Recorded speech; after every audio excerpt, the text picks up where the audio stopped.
పట్టణము మరిగే ఉండలేదు.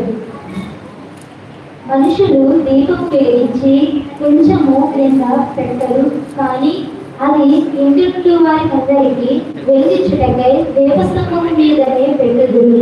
మనుషులు మీ సత్క్రియలను చూచి పరలోకమందున్న మీ తండ్రిని మహిమపరిచినట్లు వారి ఎదుట మీ వెలుగు ప్రకాశింపనీయుడి. దేవుడు పరిశుద్ధ వాక్యం.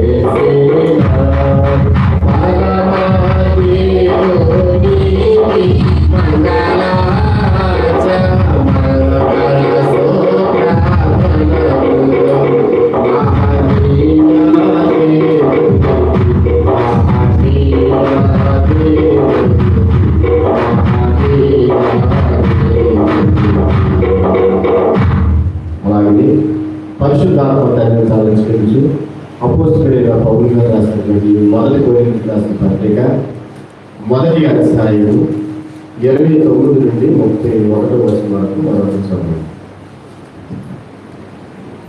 అందరికీ మరొక కొరింథీయులకు రాసిన మొదటి పత్రిక మొదటి అధ్యాయం 29 వచనం నుంచి 31 వచనం దాకా ఈ విధంగా రాయబడింది. ఏ శరీరం దేవుని ఎదుట అతిశయింపబడినట్లు జ్ఞానులను సిగ్గుపరచుటకు లోకములో నుండి వెర్రివారిని దేవుడు ఏర్పరచుకొని ఉన్నాడు. బలవంతులైన వారిని సిగ్గుపరచుటకు లోకములో బలహీనులైన వారిని దేవుడు ఏర్పరచుకొని ఉన్నాడు. ఎన్నికైన వారిని వ్యర్థం చేయుటకు లోకములో నీచులైన వారిని, తృణీకరింపబడిన వారిని, ఎన్నిక లేని వారిని దేవుడు ఏర్పరచుకొని ఉన్నాడు. అయితే ఆయన మూలముగా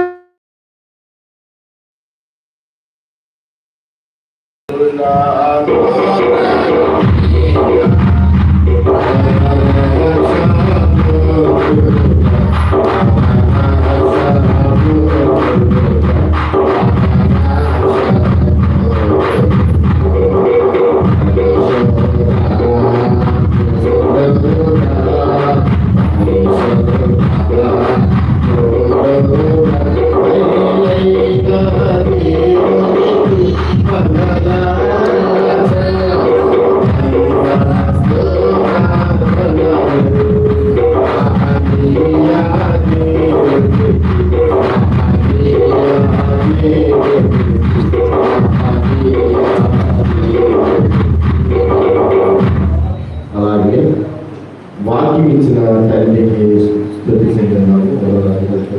ప్రియాకరమైన దేవ, భూమి ఆకాశం వెండి బంగారు గొప్పదారు నీ గలలో మాకు దయచేసి రావు.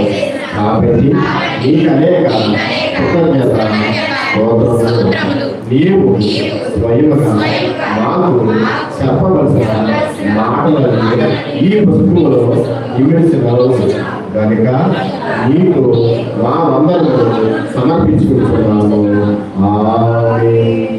అందరూ కలిపి విశ్వాస ప్రమాణం వెళ్ళిపోతాం. విశ్వాస ప్రమాణం సిద్ధపడిన వెళ్ళి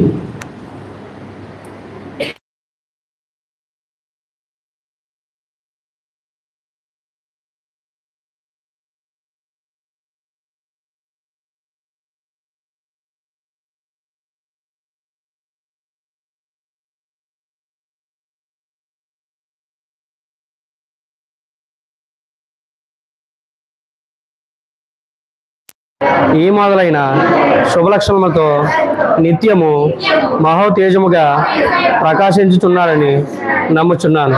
యేసుక్రీస్తు ప్రభువు రూపమునకు మనుషుడిగాను, అనాస్థితిని బట్టి దేవుడిగాను సంచరించుచు దివ్యబోధుల మూలముగాను, అద్భుతముగు ఉపకారముల మూలముగాను, నా పాపములు, నా వ్యాధులు, నా శిక్షలు తన శిలుమానుపై వేసుకొని మరణమూట మూలముగాను, ఆయన సమాధిలో నుండి 3వ నాడు